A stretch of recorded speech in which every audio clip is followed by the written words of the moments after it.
Agora vamos ter juntos a oportunidade de resolver aqui mais uma questão, agora referente à análise de malhas.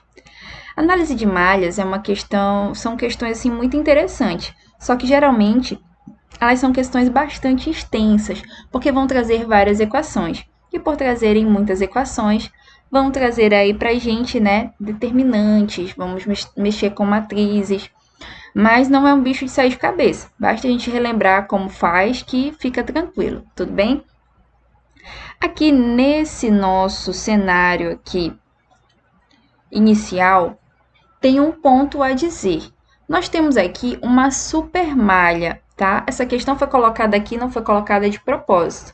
Nós colocamos uma supermalha para que vocês possam verificar como acontece o comportamento de um circuito quando nós temos uma fonte dependente, tudo bem? As fontes independentes, para quem ainda tem dificuldade, são aquelas fontes simbolizadas aqui, ó, pelo item redondinho, por o círculo. Já as fontes dependentes, elas são caracterizadas por um losango, tudo bem? Então, aqui como nós temos uma fonte dependente, nós vamos praticamente sumir com isso aqui. Vocês vão verificar aqui nesse outro redesenho que eu fiz aqui. E nós vamos quase que unir as duas malhas, tudo bem? O interessante da supermalha é que a gente reduz o número de equações. Como aqui nós temos 3 malhas, ó, não levando em consideração aqui a questão de nós termos uma fonte dependente, nós teríamos no final 3 equações para resolver. No entanto, vocês vão ver que aqui, devido à supermalha, devido à fonte dependente, teremos apenas 2, tudo bem? Essa foi a observação que eu botei no canto, que a presença das fontes dependentes, né, que eu não concluí aqui, das fontes dependentes, são interessantes porque elas reduzem os números de equações, tudo bem? Então, vamos lá. Aqui nós temos uma malha com fonte de corrente. Quando uma fonte de corrente existe entre duas malhas, nós criamos o que nós chamamos de supermalha e excluímos essa fonte de corrente aqui, ó. E qualquer elemento que estiver associado com ela em série. Se nós tivéssemos um resistor logo em seguida aqui em série com ela, ele também iria sumir da nossa análise. Mas como temos apenas aqui uma fonte dependente, vamos sumir apenas com ela, tudo bem? Isso está lá no site da 5ª edição, tá bem? Essa definição aqui. Então, sumindo com essa fonte de corrente, ó, nosso circuito fica com essa cara. Mas nós não vamos sumir as dependências das malhas, ó, o I2 continua aqui, o I3 continua aqui. Os laços não vão ficar unidos, tudo bem? Nós só vamos unir aqui as duas numa equação só, mas não há aqui a união das correntes. Vocês vão verificar aqui à medida que nós formos fazendo a equação do laço e da supermalha. Então, vamos lá. O laço 1, ó, ele não ficou como supermalha, né? Continua sozinho aqui. Então, vamos analisar normalmente, ó. Dá 4 e 1, né? Isso, 4 vezes I1. Aí, eu venho aqui, 2 vezes I1, menos I3, porque tem a influência aqui, né? Da malha, que tem a corrente I3, ó. Por isso, ficou assim, 2 vezes I1 menos I3. Aí, vem aqui o laço 1 ainda, vai ficar 10 vezes I1 menos o I2, que tem a contribuição aqui, ó. Esse resistor é dividido, né, entre aspas, para essas duas correntes. Tudo isso igual a 0, né? Fizemos o primeiro laço. Aqui, daqui para frente, é só matemática, né? Do laço 1, não temos mais análise da parte do laço 1, então, só organizando, ó, ficou 4 e 1, distribuí o 2 aqui dentro do meu parênteses, então vai ficar 2 e 1, menos 2 e 3, mais 10 e 1, menos 2 e 2, ó, todo mundo igual a 0. Dividir toda essa equação por 2, para poder ficar menor. Então, ficou aqui para mim, ó, 8 e 1, menos 5 e 2, menos e 3, igual a 0. É interessante, desde já, vocês irem tentando se acostumar com o fato de colocar tudo organizadinho, ó. O I1 primeiro, o I2 depois, o I3 depois, e tudo que for número independente que não estiver acompanhando variável, sozinho do outro lado da igualdade. Porque na hora de montar o sistema, a equação já está bonitinha e aí vocês vão ter mais facilidade, tudo bem? Então, prosseguindo. Prosseguindo, nós temos aqui uma supermalha, né? Que é o que nós fizemos aqui. Vamos ver como é que fica a análise da supermalha, ó. Passando o laço aqui, esse primeiro laço 2, né? Passando aqui, ó, nós temos menos 35, porque está saindo do polo negativo para o polo positivo, ó, menos 35, mais 10, esse 10 vai ficar vezes I2 e tem influência do laço 1, então vai ficar I2 menos I1. Aqui encerrou, ó, tudo que está no laço I2. Continuando, vamos para o próximo, ó. Aqui, o I2, ele está tendo influência aqui da minha corrente I3, menos a corrente I1, né? Também está tendo influência, ó, por isso ficou aqui, ó, 2 vezes I3 menos I1, mais 8 I3, ó. O 8 está tendo influência aqui somente do I3, tudo bem? Pronto, fechei minha supermalha, acabei de analisar. Notem que só tirei, né, aqui, ó, a fonte dependente e analisei as duas juntas. Só que juntas, porém, não mudei o nome das variáveis para uma só. Eu não transformei aqui num I2 ou num I0, I2 mais I3. Eu analiso separado o I2 e I3, só que coloco na mesma equação. Por isso, eu reduzo aí o número de equações, tudo bem? Agora, eu vou fazer o mesmo que eu fiz lá para o laço 1. Acabou aqui circuitos elétricos, tá? Essa parte agora é toda matemática. Ainda vai render aqui umas 3 folhas, mas tudo é matemático agora. Ó, menos 35 continua menos 35, distribuo 10 aqui, vai ficar 10 e 2, menos 10 e 1, mais 2 e 3, menos 2 e 1, mais 8 e 3 igual a 0. Reorganizando todo mundo, vai ficar menos 12 e 1, mais 10 e 2, mais 10 e 3, igual a 35.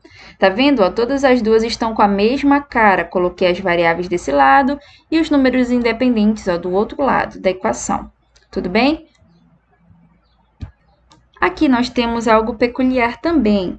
Nós fizemos aqui mais uma equação, só que essa equação aqui é para que nós possamos encontrar no nó, ó, esse nozinho aqui que nós fizemos aqui. Sumimos uma equação, né, até então, mas retornamos mais uma aqui para fazer essa análise aqui para vocês, ó, tá? Então, nesse nozinho aqui, tá saindo I3 e 0 e I2, e tá entrando I3. É importante vocês analisarem desde já, ó, que a corrente I1 é igual a I0, ó. O I1 tá vindo para cá, é o mesmo sentido, ó, é igual a I0, tudo bem? Então, fazendo isso, a gente vai acabar chegando aí a 3 equações de novo. No entanto, é uma análise bem mais simples, tá? Existem vários casos aí que a gente não precisa estar colocando essa terceira equação e que aí a gente acaba realmente reduzindo o número de equações, tudo bem? Mas aqui é uma equação bem tranquila, ó. Só fizemos a análise em cima do nó, que já tá trago aqui, ó. As que estavam entrando estavam saindo. Igualei I0 com I1, por isso que no lugar onde estava I0, coloquei I1. E ficou assim a nossa outra equação, ó. 3I1 mais I2 menos I3 igual a 0. Essas são todas as equações que nós encontramos juntos. Tudo bem?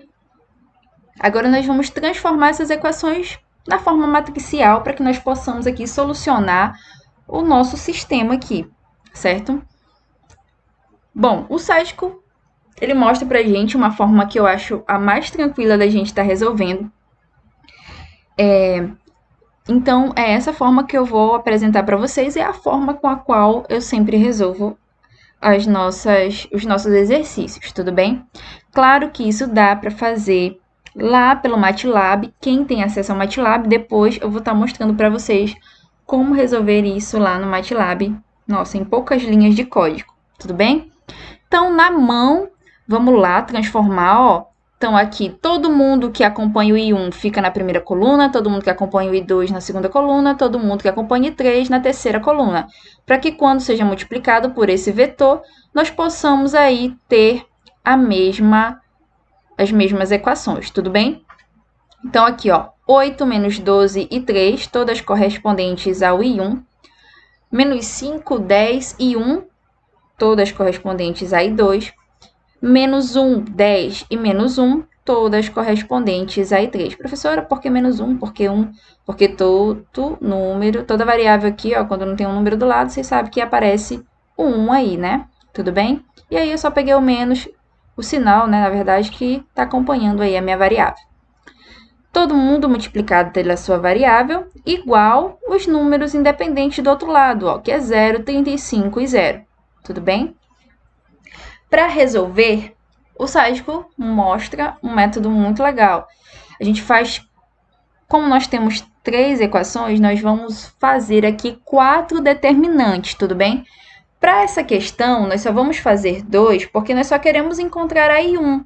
Ele está pedindo para nós encontrarmos a I0, que a I0 é igual a I1. Então, se vocês encontrarem a I1, não precisa encontrar as outras correntes, para fim desse exercício, claro.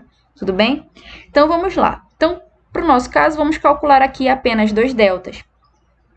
Para isso, vamos colocar aqui, ó. Vamos encontrar o delta principal, que nada mais é que achar o determinante dessa nossa matriz aqui, 3×3, ó.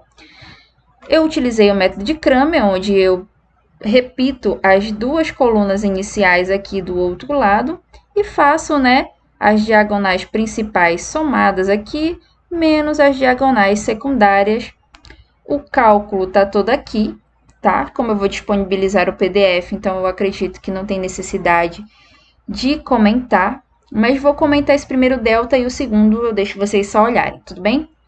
Então, vamos lá, ó. Vai ficar 8 vezes 10 vezes menos 1, tá aqui a primeira parcela, mais a outra na principal, menos 5 vezes 10 vezes menos 3, ó, mais a terceira aqui na principal, menos 1 vezes menos 12 vezes 1, ó.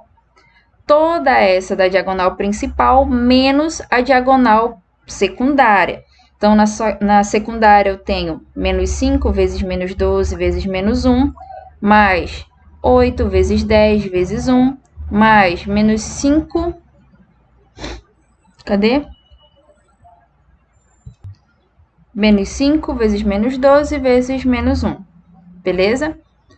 Resolvendo aqui, ó, essa primeira parcela todinha resultou para mim, ó, 8 vezes 10 vezes menos 1, menos 80, menos 5 vezes 10 vezes 3, menos 150, menos 1 vezes menos 12 vezes 1, 12 positivo, menos 1 vezes 10 vezes 3, menos 30. 8 vezes 10 vezes 1, 80. Menos 5 vezes menos 12 vezes menos 1, menos 60. Resolvo aqui, ó, menos 80, menos 150 mais 12, deu menos 218. Menos 30 mais 80, menos 60, menos 10. Menos com menos mais, então, menos 218 mais 10, deu aí menos 208, perdão, o nosso delta. Agora, para achar o delta 1, que é o meu interesse, eu vou calcular praticamente o mesmo determinante, só que eu vou mudar. Nessa primeira coluna, eu vou mudar a primeira coluna para esses valores aqui, tudo bem? Se eu quisesse achar o I2, eu mudaria toda essa coluna, a segunda coluna, que é correspondente ao I2, por essa coluna aqui e calcularia o determinante. Se eu quisesse achar o I3, pegava toda essa coluna aqui, correspondente ao I3, e substituiria por essa coluna aqui, tudo bem? Como queremos achar a I1, é isso que nós vamos fazer, substituir toda essa primeira coluna por essa outra aqui. Substituindo, vai ficar com essa cara, tudo bem? Nós temos aqui, então, que o nosso delta1, ó, substituindo a primeira coluna, vai ficar dessa forma. Utilizando novamente o método de Cramer, reescrevemos as duas primeiras colunas e traçamos aqui as nossas retas para poder fazer o determinante. Fazendo o determinante, o delta1 nosso resultou aqui em menos 210. Para eu encontrar o meu I1, a minha primeira variável, basta eu pegar o resultado de delta1 e dividir pelo resultado de delta. Então, vai ficar menos 210 dividido por menos 208, vai resultar aí numa corrente de 1,0096 amperes. Tudo bem? Vale lembrar que o I0 é igual a I1, por isso, né, coloquei aqui que são iguais. Já mostrei para vocês anteriormente por quê. E esse é o valor da nossa questão, valor final.